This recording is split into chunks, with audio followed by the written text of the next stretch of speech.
Ramaphosa to officially open the Intra African Trade Fair, to launch now the 7 days of trade, of investment promotion, of deal-making, of policy discussions, and of technical workshops. Welcome, Your Excellency, President Ramaphosa. I invite you to the podium. The floor is yours.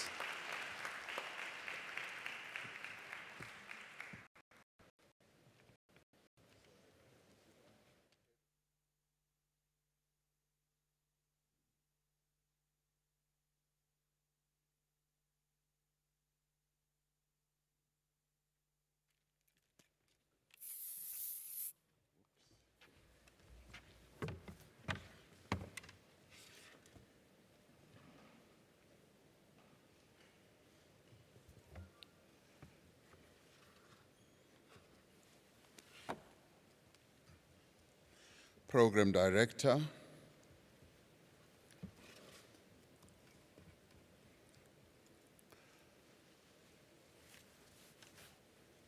former President of the Federal Republic of Nigeria, President Obasanjo, who is the chair of the Intra African Trade Fair Advisory Council, Your Excellency, President Muhammadu Buhari, President of the Federal Republic of Nigeria, Your Excellency, President Hichilema, President of the Republic of Zambia, Your Excellency, President Mnangagwa, President of the Republic of Zimbabwe, Your Excellency, President Chakwera, the President of the Republic of Malawi and Chairperson of the Southern African Development Community, Your Excellency Edward Girente, Prime Minister of the Republic of Rwanda, Your Excellency President Hussein Mwinyi, President of Zanzibar, Premier of KwaZulu-Natal, Mr. Sihle Zikalala, Minister of Trade and Industry, Ibrahim Patel, and President of the Board of Directors of Afri-Exim Bank, and convener of the Intra African Trade, Professor Benedict Orama, the Secretary General of the Africa Continental Free Trade Area, Mr. Wamkele Mene, the former African Union Chairperson, Union Commission Chairperson, Dr. Nkosazana Dlamini Zuma, Ministers and Deputy Ministers, MECs and distinguished guests, and ladies and gentlemen. I'm extremely proud and pleased to have this opportunity to address this Intra-Africa Trade Fair and to open it. I'd like to firstly thank and applaud three people who are really the movers and shakers of this Africa Trade Fair. That is Professor Orama, President Obasanjo, and our Premier here in this province, Mr. Sihle Zikalala.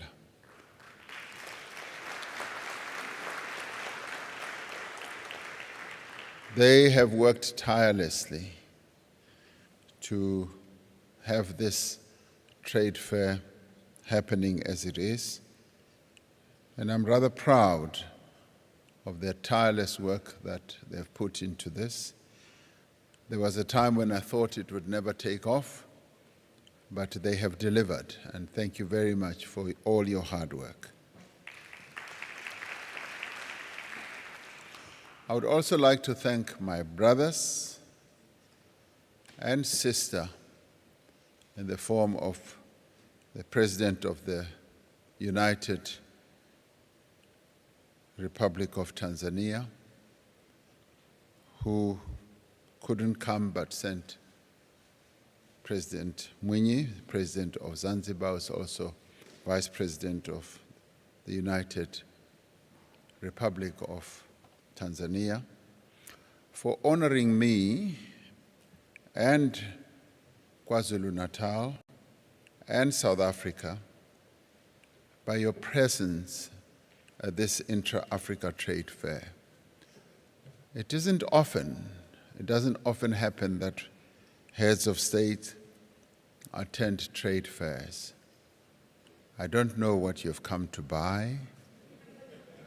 It's possible you've come to buy something, but I want to thank you for having honored me by your presence here. When I called some of you, you gladly accepted the invitation to come.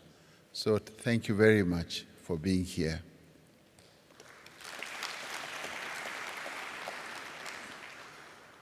On the 1st of January in 2021, this year, the African Continental Free Trade Area commenced trading, making this trade fair the first to take place since we reached the most significant milestone in our quest for African economic integration. In 2018, the first Intra Africa Trade Fair opened in Egypt, in the ancient city of Cairo. Today, it is opening here in the southernmost tip of our African continent.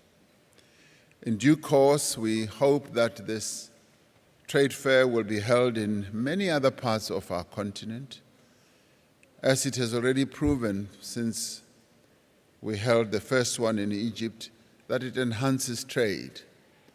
And our mission as Africans is to enhance trade and integration on our continent. So this fair belongs to all of us. The goods and products and services exhibited at this fair represent all the countries of Africa, and its success rests on the participants who are going to be participating here. The AfCFTA aspires to connect all the regions of Africa to deepen economic integration and to boost intra-African trade and investment. This AfCFTA of ours aspires to create a single market for goods and services across our 55 countries on our continent, creating a market of as much as 1.3 billion people with a combined GDP of $3.4 trillion. This trade fair is about building bridges. It is about connecting countries. It is about connecting people as well. It brings together governments, buyers, investors, entrepreneurs, manufacturers from more than 55 countries, in many ways to give life to the Africa Continental Free Trade Area. The countries of Africa are open for business. Since ancient times, trade has been the engine that connected our people and communities, both near and far. From the ancient centers of learning like Alexandria, Timbuktu, to the northern civilizations in Egypt, Carthage, the western kingdoms of Ghana, Mali, Songhai, trans-Saharan trade routes, the eastern trading centers of Zanzibar, Mombasa, Mogadishu, to the ancient southern civilizations of Great Zimbabwe and Mapungubwe, for many centuries, Africans traded goods that they produced themselves. Throughout history, Africa has had a network of trade routes that facilitated the flow of goods such as gold, beads, gum, metalworks, salt, textiles, metals, and many others. These trade routes enabled African traders to seek out markets also beyond our continent.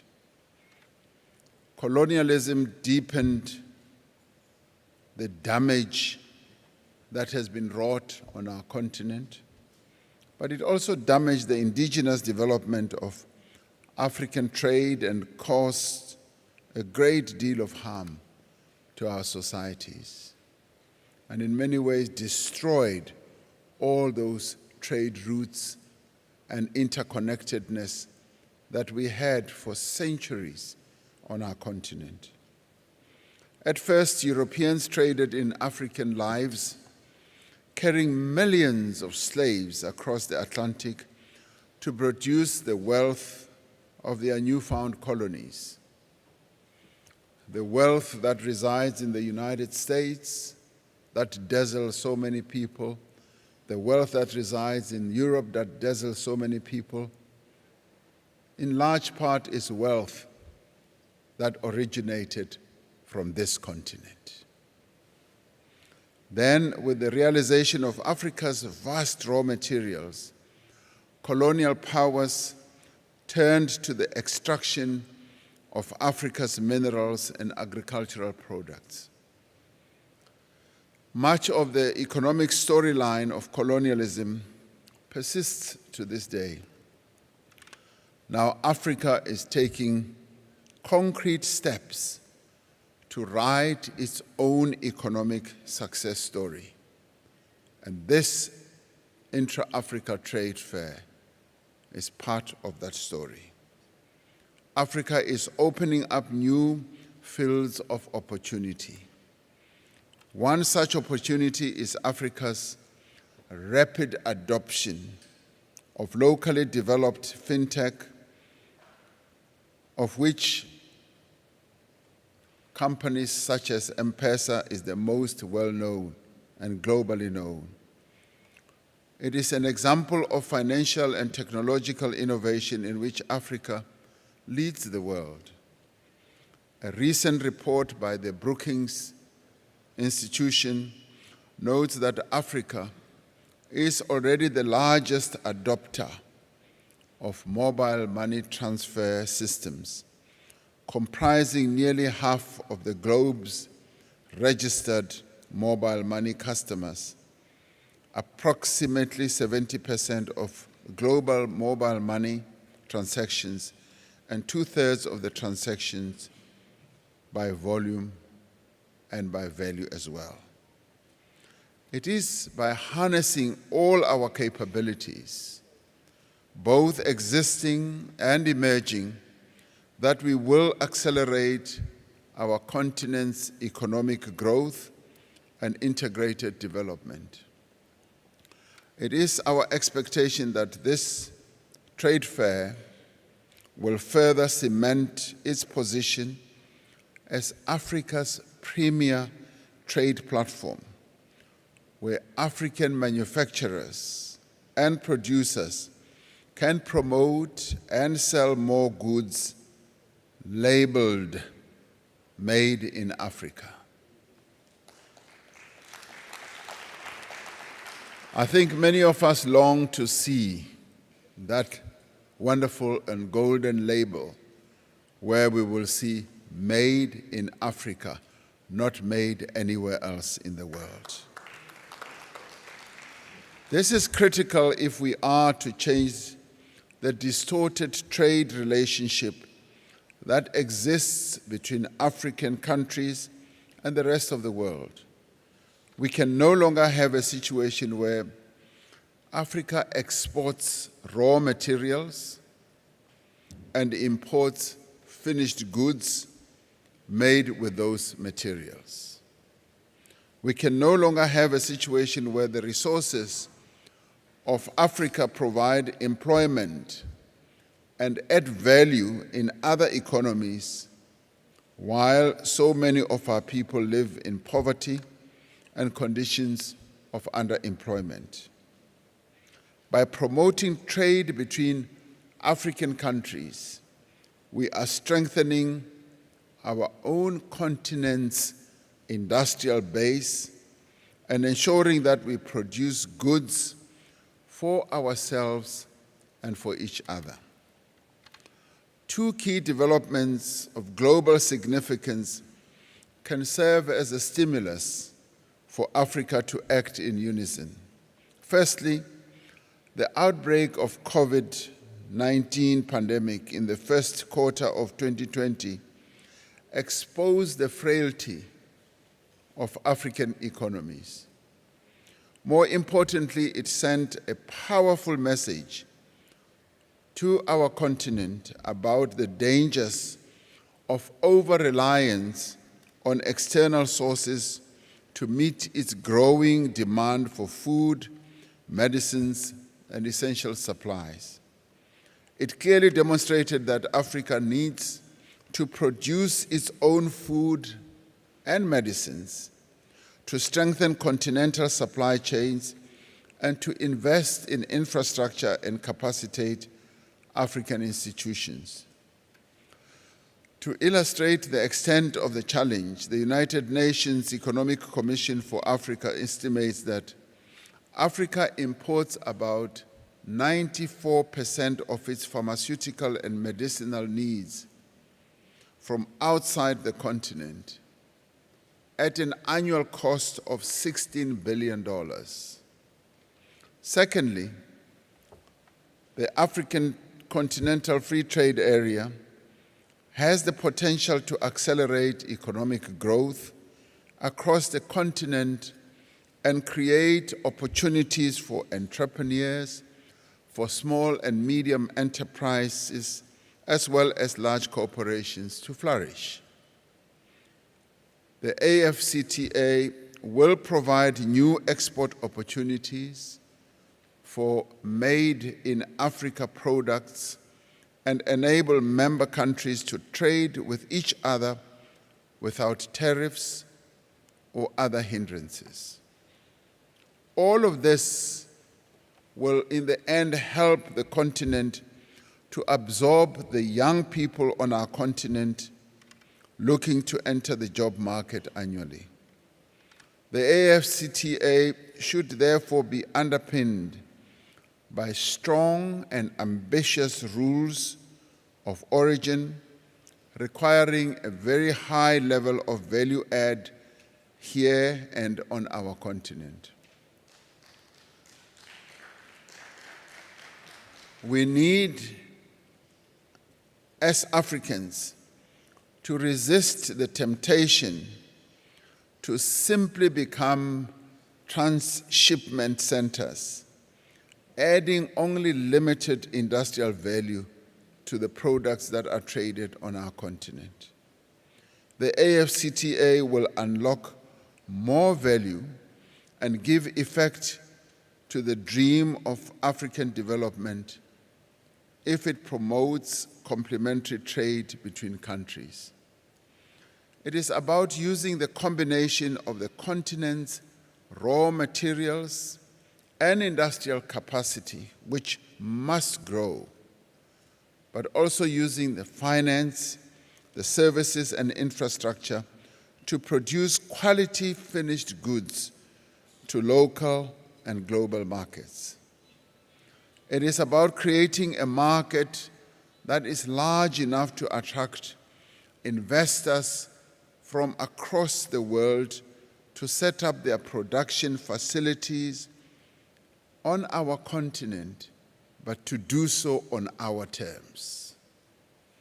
We need to leverage platforms such as the Intra African Trade Fair to mobilize all African governments, together with our social partners, to work tirelessly to address youth unemployment. Half of Africa's population are women. In fact, more than half. And they are the dominant actors in the informal sectors on Africa's economic landscape. But despite this, women only generate around a third of the continent's combined GDP. It is important that the Intra Africa Trade Fair should give special attention to African women in business, recognizing their great potential as drivers of economic change across the continent. Trade is built on a bedrock of investment, but trade is also built on the bedrock of human capital. And on our continent, the women of our continent are that bedrock, and let's unleash them so that they can play their key role.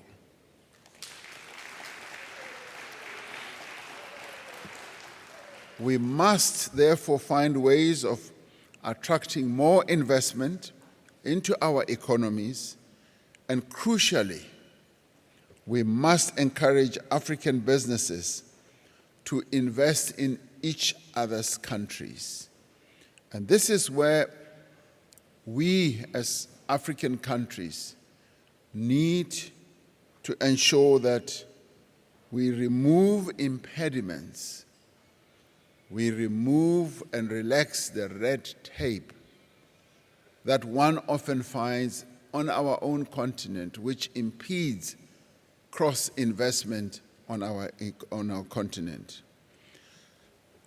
This also requires that we ease and improve the way of doing business in our countries and provide protection for investors through strong and independent legal systems that will ensure that the sanctity of contract and fair and expeditious legal processes.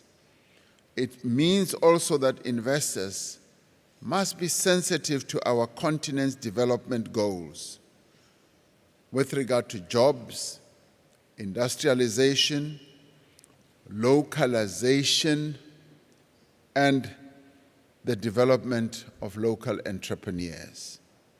The conditions of Africa's workers must also be looked at.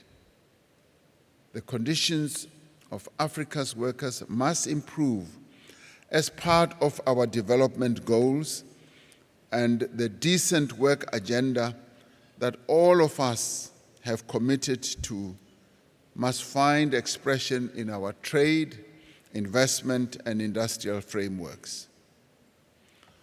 On the 24th of May, 1963, independent Ghana's first president, Kwame Nkrumah, whose hologram we watched earlier here, delivered his famous "We must unite now or perish" speech in Addis Ababa, and it was at the same time. His words are as true today as they were when the Organization of African Unity was formed. And he said, open quotes, "With our united resources, energies, and talents, we have the means, as soon as we have shown the will, to transform the economic structures of our individual states from poverty to that of wealth, from inequality to the satisfaction of popular needs. Only on a continental basis," he said, "shall we be able to plan the proper utilization of all our resources for the full development of our continent," close quote. Now is the time for action. The prophetic words that he pronounced then should be acted on, and I would say this is the time for action now. As countries, we must work with speed to resolve any outstanding issues around the AfCFTA. Let those countries that have not already ratified the AfCFTA do so. And let us take the necessary steps towards domestication. We are greatly encouraged by the sentiment expressed by the African Development Bank a few weeks ago that the implementation of the AfCFTA will be a key component of the bank's lending program, and that working with the AfCFTA Secretariat, the bank hopes to amass a number of AfCFTA-aligned investments. Finance should be available to all our countries for us to, one, industrialize, to improve our agriculture, and to do a whole lot of other things to produce products and services. South Africa stands ready to work closely with all African countries to forge more balanced, equitable, and fair trade relations amongst African nations. On the 24th of March 2022, South Africa will host its 4th South Africa Investment Conference in Johannesburg, and we look forward to seeing some of the engagements that start here at this trade fair. Engagements that will come to fruition at this conference. Engagements that will start here from contact to contract when they come to the investment conference that we will hold in 2022. I'd like to therefore welcome you all to South Africa and encourage you to enjoy and experience the warm hospitality of this great city of Durban here in KwaZulu-Natal, our province. I also invite you to take time to explore this great city, and even to President Hichilema, by saying to you, yes, you are welcome to also go to Nongoma, which is very closely associated with Nangoma in your own country. And here also in South Africa, you could possibly find a place which is closely related to your own name, Hichilema. In Limpopo, you could go to a place called Hachilema. So we are related and connected in many, many ways. So to all the participants, I wish you productive days ahead as we work to transform our continent and as you brush shoulders with one another. In Egypt, we were able to amass trade and investment amounting to about $40 billion.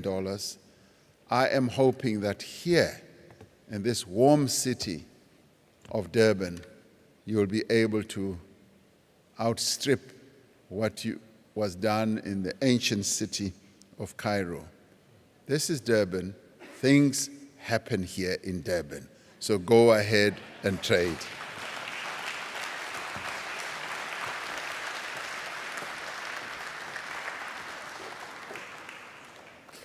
Things happen here in Durban. Fantastic stuff. I want to thank His Excellency for those rousing words, and thank you for hosting the Intra Africa Trade